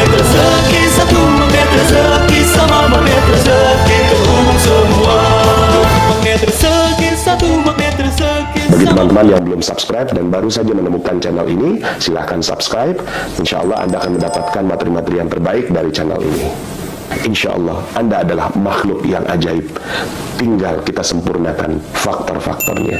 Dan insya Allah dalam video-video berikutnya kita akan lanjutkan materi ini sampai Anda menemukan potensi terbesar diri Anda dan menjadi makhluk ajaib sebagaimana yang Allah Subhanahu wa Ta'ala inginkan untuk Anda. Sampai jumpa. Assalamualaikum warahmatullahi wabarakatuh.